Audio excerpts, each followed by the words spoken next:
तर संसदेचं अधिवेशन सुरू होत आहे आणि खासदार शपथ देखील घेणार आहेत. एनडीएचा आवाज घुमणार असा आपण म्हणतो. आजपासून संसदेचं अधिवेशन सुरू होईल. साधारण 3 दिवस नवीन खासदारांचा शपथविधी हा कार्यक्रम चालतो. आज इंडिया आघाडीचे सर्व खासदार लोकसभेचे जे नवीन निवडून आले आहेत ते संसदेच्या आवारातील गांधी पुतळ्याजवळ जमतील. मूळ गांधी पुतळा, नंतर त्यांनी आता गांधींचा पुतळा हलवला आहे तिथून, तिथे जमतील आणि 240 खासदार एकत्र संसदेमध्ये प्रवेश करतील.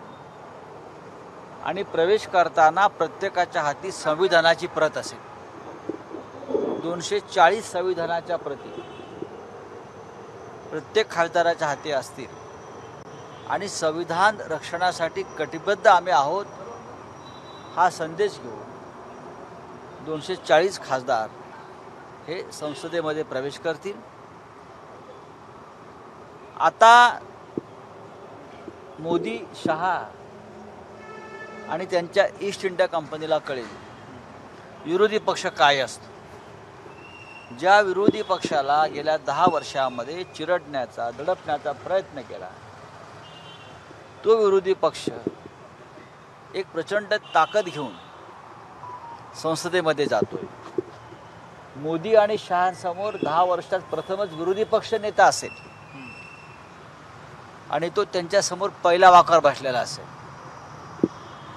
काँग्रेसचे 100पेक्षा जास्त खासदार आम्ही सगळे मिळून 240, हे 240चे 275 कधी होतील हे मोदी शहांना कळणार सुद्धा नाही. सर, पण अजून विरोधी पक्ष नेत्याचं नाव नाही. होईल ना, त्यात काय झालं, होईल की. लोकशाही, संविधान या मार्गाने काही निवडी करायच्या असतात. ही काय त्यांच्यासारखी आमची ईस्ट इंडिया कंपनी नाही ना. कोणालाही कधी नेमलं, बहुमत नसलं तरी प्रधानमंत्रीपदाची शपथ घेतली, नेमू. सर, वायकरांना शपथ देऊ नये अशी आपली मागणी होती. असं आहे की आणि उद्या शपथविधी होतो. बघा, या देशामध्ये जर कायदा असेल, संविधान असेल तर वायकरांना शपथ दिली जाणार नाही. अत्यंत घोळ घालून त्यांचा विजय जाहीर केलेला आहे. प्रकरण न्यायप्रविष्ट आहे. अशा वेळेला आम्ही कळवलेलं आहे निवडणूक आयोगाला आणि लोकसभा सचिवालयाला की अत्यंत वादग्रस्त पद्धतीने हा निकाल लावण्यात आलेला आहे. लोकांच्या मनात संशय आहे, तर तुम्ही यांना शपथ देऊ नका. आता पाहूया कायद्याचं आणि किती पालन होत आहे ते. पण अशा वेळेस आपले 240 खासदार काय करतील शपथ? पाहू ना, आता आम्ही पाहू. जर लोकभावना दडपण्याचा प्रयत्न केला तर आम्ही एकत्रित आवाज उठवून. आता आवाज घुमणार ना. आता पार्लमेंटमध्ये मोदी शहांचा आवाज नाही चालणार. 240 इंडिया खासदारांचा आवाज चालणार. काल मुख्यमंत्र्यांनी सकाळी भोंगा वाजवणाऱ्यांना बांबू लावला पाहिजे, एक अशा पद्धतीचं अप्रत्यक्षपणे टीका आपल्यावरती केली. करू द्या ना, करू द्या. सध्याचे मुख्यमंत्री हे घटनाबाह्य आहेत, बेकायदेशीर आहेत, हे सर्वोच्च न्यायालयाने सांगितलं आहे. तरीही हे सरकार निर्लज्जपणे महाराष्ट्राचा बुकांडी मोदी आणि शहांनी बसवला. बांबू खरं म्हणजे लोकसभा निवडणुकीत त्यांचा लागलेला आहे. लोकसभा निवडणुकीमध्ये त्यांच्या महायुतीला आम्ही सगळ्यांनी मिळून जो बांबू घातलेला आहे तो बांबू अजून निघालेला नाही आहे. तो काढण्याचा ते प्रयत्न करतायत. त्याच्यामुळे त्यांना स्वप्नातसुद्धा बांबू बांबू दिसतो, एवढा आतमध्ये गेलेला आहे तो बांबू. आणि विधानसभेला हा बांबू आरपार जाईल, हे लिहून घ्या. आणि ह्याच बांबूचे फटके या सगळ्या गद्दारांना लोक रस्त्यावर मारतील. त्यांनी आता बांबूची त्यांना आठवण झालीच आहे. या बांबूचे खूप बाय प्रॉडक्ट्स आहेत असं म्हणतात ते, बरं का. आता या सगळ्या बाय प्रॉडक्टचे प्रयोग त्यांच्यावरती होणार आहेत. ऑलरेडी एक बांबू जो घेतलेला आहे गेलेल्या लोकसभेला, तो कसा काढावा, ऑपरेशन करून काढावा की खेचून काढावा फडणवीसांनी, हां, की मोदी शाह त्यांना बांबू घालतायत. तर या आता बांबूवरती ते आता अभ्यास करतील आणि कदाचित त्यांना बांबूवरती अभ्यासावरती एखादी डिग्री मिळू शकते बोगस. विधानसभा निवडणुकीपूर्वी अर्थसंकल्प मांडला जाणार आहे, तर पुरवणी मागण्यांच्या माध्यमातून म्हणा किंवा काय महायुतीच्या आमदारांना भरघोस निधी दिला जाईल अशी चिन्ह आहे. महायुतीच्या आमदारांना भरघोस निधी देण्यापेक्षा कांदा उत्पादक, दूध उत्पादक शेतकरी बरं का जो संघर्ष करतोय त्याला देण्याचा प्रयत्न करा. तेलंगणामध्ये सरकारनं शेतकऱ्यांची पुन्हा एकदा कर्जमाफी केलेली आहे. आमची मागणी आहे माननीय उद्धव साहेबांची, पुन्हा एकदा शिवसेनेची, या राज्यातील शेतकऱ्यांना पुन्हा एकदा कर्जातून मुक्त करता येईल का बरं का. हे महायुतीच्या लोकांना हे टक्केवारीत पैसे देण्यापेक्षा खोके तुम्ही शेतकऱ्यांचा विचार करणार आहात की नाही. दूध उत्पादक, कांदा उत्पादक, सगळ्यात जास्त आत्महत्या महाराष्ट्रात सुरू आहेत. याबद्दल जर मुख्यमंत्र्यांना बांबू घालायचं असेल तर त्यांना बांबू घालू विधानसभेत उद्याच्या.